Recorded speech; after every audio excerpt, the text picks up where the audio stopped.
training camp, I wake up, put the worker's jacket on, go to work at the end of the day. Now, am I a plumber? Am I Carpenter. a carpenter? Am I a mechanic? Which I get, you know what I'm saying? People think I'm a mechanic. At the end of the day, I go to work. You see what I'm saying? I go to work with the blue collar mentality that like, yo, we're about to get this done. Whatever we got to do to get it done. So what I did is I got my family members, my close friends, you know what I'm saying, a worker's jacket. So when they get up and whatever they got to go to work for, and whether that's real work, whether that's whatever, it's the same mentality no matter what. So, hey yo, it's the CE Show, man. This is episode 4. Y'all can see we came ready to work, ready to grind, ready to get ready for the new year, man. It's a new year, new you, new mindset. Got my co-host Drew in the building. What's good, y'all? I'm Drew Evans, co-host of the Differential Vodcast. Let's work today, man. And yeah, we're in here working. Zip your coat up, zip your jacket up, put your gloves on, put your hats on, man. It's 2026 because at the end of the day, the day got to end. Here we go. We are here. We've been working on that. Just worked on that one. All right, that one was solid. But what we're going to talk about this year, man, is it's 2026, man. Like we talked about on the last episode, man. Close the book. Close the book on whatever you're trying to get done, whatever you're trying whatever you're trying to leave in 2026. You get that text message, you get that thought, whatever it is now, it's 2026. Leave it alone, man. New version, new you. At the end of the day, shout out to the rapper La Russell. He said a quote. I don't got it specifically because it's explicit, but make sure your foundation is good before a storm comes. Because if a storm comes, it can knock down everything that you built if you didn't build it right on the right foundation. Right? Going into 2026. Let me talk to you about what this work jacket is, why I wear it, what do I do for it. At the end of the day, I went to the University of Michigan, graduated at 21. We show up to training camp every year with the goal of making it through and getting a jacket, right? This is the jacket right here with the cursive. You go in, the top 80% get a jacket. That means all the reps that you took from the special teams period to the one-on-one period to the scout team periods, whatever you do from camp front to back, the top 80% gets a worker's jacket. Your first wave, you get a t-shirt, right? You get the t-shirt, same type of thing. It's a t-shirt that's like for the freshmen and sophomores. I don't know what it is now with everything that's going on in Michigan. You know what I'm saying? I don't know what's going on, but I'm gonna leave that. I'm gonna leave that there. At the end of the day, when you walk in, you want to be the top 80%. You want to be. You don't want to be the guy that doesn't have a worker's jacket because you'll be left out, right? So every year since my freshman year, training camp, I wake up, put the worker's jacket on, go to work at the end of the day. Now, am I a plumber? Am I Carpenter. A carpenter? Am I a mechanic? Which I get, you know what I'm saying? People think I'm a mechanic. At the end of the day, I go to work. You see what I'm saying? I go to work with the blue collar mentality that like, yo, we're about to get this done. Whatever we got to do to get it done. So what I did is I got my family members, my close friends, you know what I'm saying, a worker's jacket. So when they get up and whatever they got to go to work for, and whether that's real work, whether that's whatever, it's the same mentality no matter what. So Drew, kind of tell your perspective of what the work jacket means to you. So I remember Chris is home for May, and for them, they get to go home for May, that's what it is in college football, right? I figured out this year, you miss my brother all year, miss my brother year round. But when he was home for May, we was going to get to it. We was going to turn up for sure. So one thing he brought home was the work jacket. I said, ooh, I need that, right? So I kind of, so Chris stayed in the loft. We had a loft at our old house, and Chris stayed in the loft, and he like hung his worker jacket up downstairs, like on where all the coats were hung up, right? So one day, I'm in the 5th grade. I'm about to go to school, right? Need that. So I walked, I go downstairs, got dressed. I'm like, it's hot outside, by the way. It's May. So I go downstairs and I grab the worker's jacket, walk outside with it. Man, it's burning up outside. And I'm still wearing the worker's jacket because my big brother had it. And I thought that was so cool. I thought that was the coolest stuff in the world. So yeah. So then I walk around with it, like Drew, like no one cared. No one in the world cared. Like no one cared. I was sweating and like my hair was short, and yeah, I just thought it was so cool to have like a worker's jacket and just do what I did. But like still like at the end of the day, I was going to work. Oh, right. I was going to work. Yeah, I feel like I put that on. It's like, wow, this feels cool. Like it had the cursive on it. You know, mine just said Drew, but his had the cursive. I'm like, ooh, this is smooth. You know, but he got that. And after hearing the story the first few times, like it really hard work. Like that's hard work. I don't know if you guys experienced the football camp, but that's hard work. So that's why I'm listening to. I'm like, dang, and like I can just imagine the echelon it is at the University of Michigan. Not gonna talk about the University of Michigan right now. Absolutely. But yeah, just like it just seems so crazy and like, man, like he really worked really hard for this. So that's what I'd say like I took from this. And that's why I wear it so often. I'm at school where I went to go see one of my friends the other day and their moms were like, you just get back from work? And I ain't do nothing but go boxing that day and talk to my grandma. I said, yeah, I went to work. I went boxing. I went to, shout out to Chris Morehouse. Let's go. Shout out Coach Jeff too.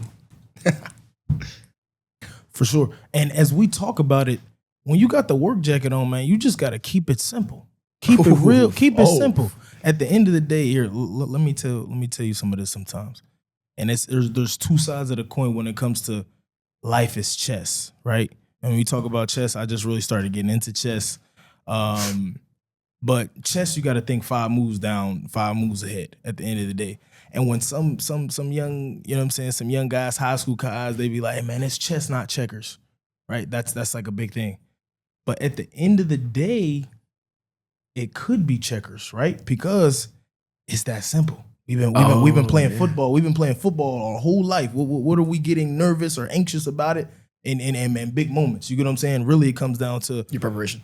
Yeah, preparation and your mental.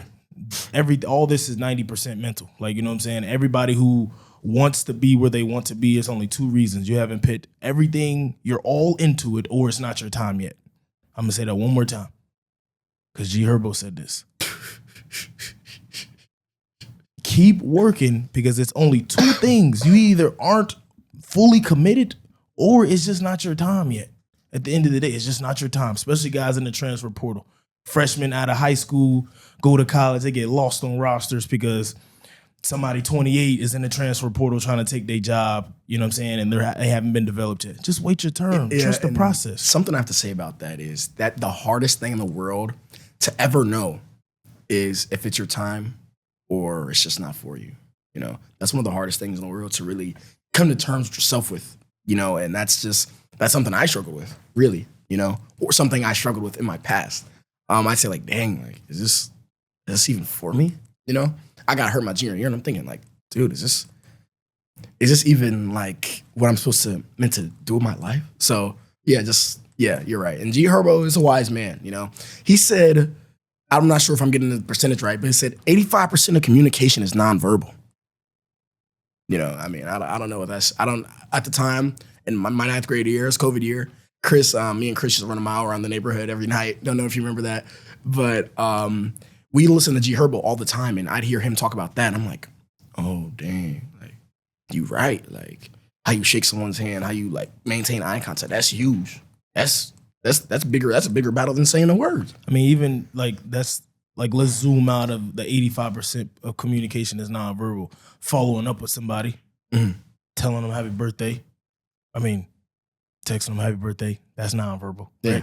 Right? It's just coming down to like what that person means to you or how you interact with that person. But eye contact, handshakes, everything goes, you know what I'm saying? Everything's being evaluated. That's how I look at it. So now what we're going into, at the end of the day, a lot of work has been put into a beautiful, beautiful thing of mine that I started, which is CE Stars, the actual nonprofit. 2026 will be 10 years of me actually doing this. It started off in a Westlake Elementary School gym with the carpet on the floor. I'm vacuuming the classrooms, different things like that. I had Drew get dropped off. I think he's a 4th grader at the time. We started putting the team together, started playing, you know what I'm saying, 5-on-5, started competing in tournaments. That team was called 12 Gauge, right? I'll tell you kind of what was the meaning behind 12 Gauge, and then, you know what I mean, I'm a kid at the same time at 18 when I built it. 12 Gauge, which is no longer, it's now CE Stars. 12 Gauge, the concept I was telling the kids, it's kind of crazy that I was telling kids this at the same time. But a shotgun can only shoot shotgun bullets, right? It can't shoot any BB gun bullets. It can't shoot no other bullets out, and it can jam the whole thing, right? So at the end of the day, be a shotgun bullet. That's what I was telling the kids. Looking back on it, maybe not the best thing to tell kids, 4th and 5th grade. That's why CE Stars came about.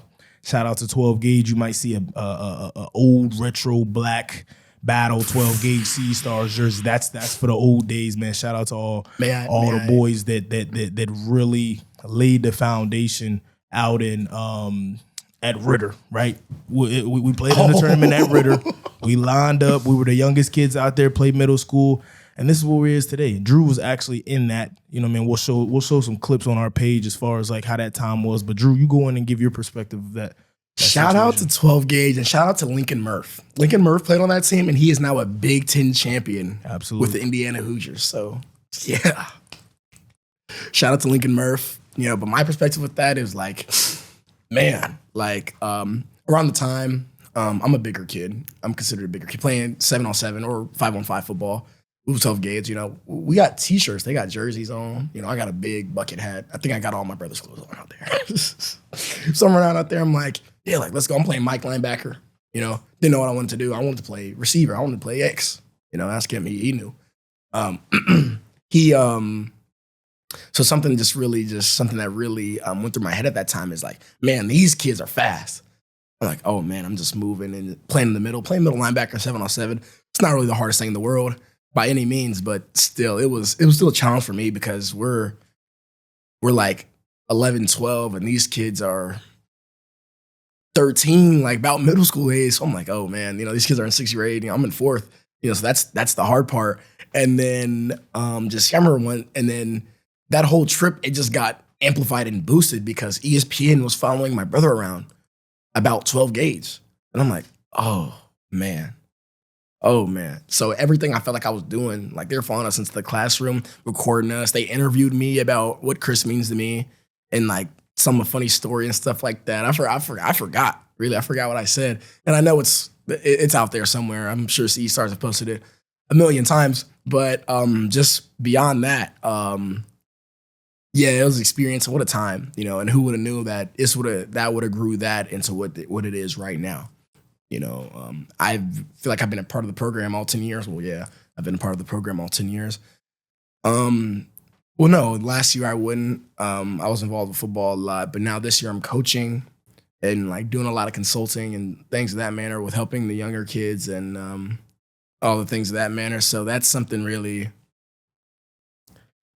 really glad and I think is really beautiful, a part of because of the whole thing, It started with me at us at Sparta and us being really good to now us having the biggest indoor 7-on-7 football tournament in the world. That's crazy. My brother told me that the other day. I'm like, huh? Like what? And it really just all like, dang, like this is really what it is. I'm going to go ahead and stamp this. So back in 2018, I was an intern at Grand Park.